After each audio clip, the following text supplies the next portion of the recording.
Hey everybody, Pastor Darren here at Seattle Revival Center. Welcome back to our YouTube video series that we're calling The Heart of the Matter. We're going through the book of Galatians and looking at various texts, opening them up, reaching deep down inside of the verses and pulling out the gold. We're not covering all the verses, we're just covering kind of random verses, but at least they're in chronological order. And if you'd like to go through the study of Galatians, chapter upon chapter, verse upon verse, go to our website at seattlerevivalcenter.com, click on Sermon of the Week. Our podcast is there and you can dive into that with us. Today we're still in chapter 1, looking at verses 15, 16, 17, and 18. We already looked at these verses, but we're looking at them again through different lenses or from a different angle. So let's take a look here. Chapter 1, verse 15. But when he, that's God, had set me apart before I was born, who called me by his grace, was pleased to reveal, to disclose his Son, that is Jesus, to me, in order that I might preach him among the Gentiles. After this incredible revelation, I didn't immediately go and consult with anyone, nor did I go to Jerusalem to those who were apostles before me. But I went instead to Arabia and returned again to Damascus. Then, after 3 years, I went up to Jerusalem to visit with Peter and remained with him for 15 days. Here's what Paul says, that it pleased God the Father to reveal to me his Son, Jesus. And so Paul has this huge encounter with the resurrected Christ. And Paul says, after I had this encounter, after I had this incredible revelation, I didn't hightail it to the nearest revival center or to the nearest apostolic hub, but I took time to consider what just took place. I took time to allow this revelation to mature within me. And then after a period of time, then I finally went to Jerusalem and consulted with the apostles.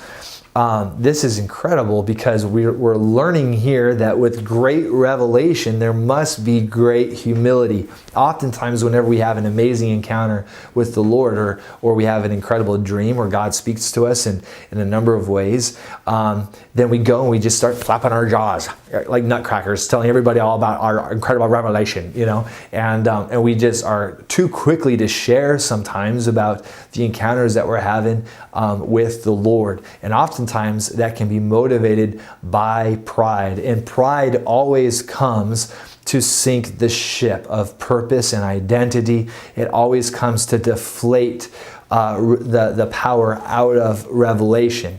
And so we have to remember that with great revelation must come great humility. I thought we would talk about the Titanic for a second. The Titanic isn't just a movie. It was an actual ship, a literal ship.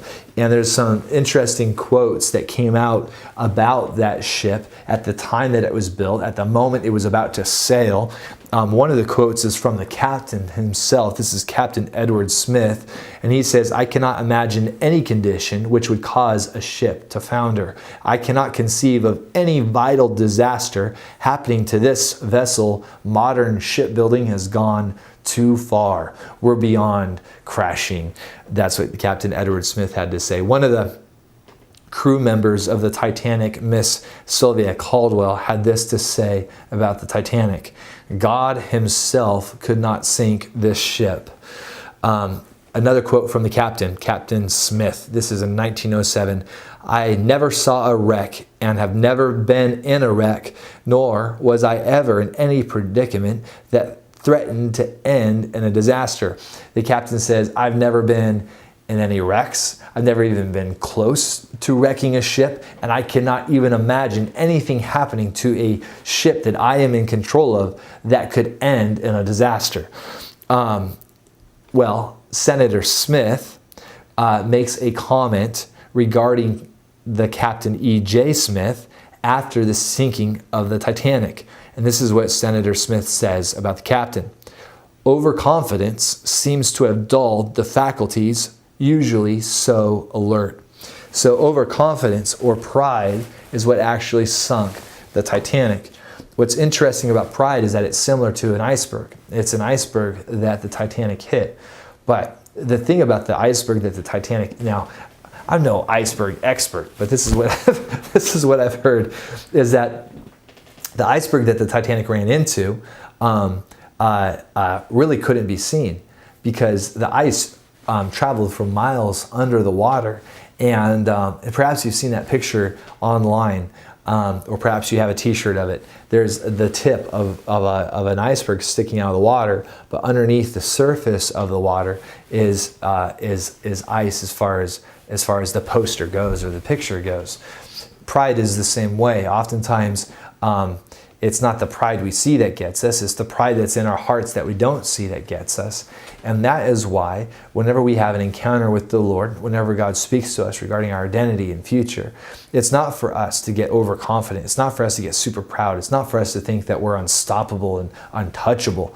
But we have to realize that we still need each other. We still need honest, brutally honest, uncensored communication and feedback. We still need each other. We still need to submit our ideas and agendas to one another. We still need to be running together, still need to be in a place of community because we need each other. And if you say, no, I don't need anybody, then that could be an indicator that you might have some pride in your heart. If you say, I don't need to be a part of a church, I am the church.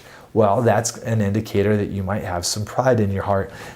There's a number of things that can be indicators of pride, but first of all, we all need to see that none of us are beyond pride, that none of us are in a place where we can say that I'll never be proud. I'm a humble person. I mean, we're all susceptible to hitting an iceberg, and because of that, we need to be cautious. We need to be vigilant. We need to be aware. We need to be in community, and we need to pay attention to what's going on in our hearts, because from our hearts flows the wellspring of life. Amen.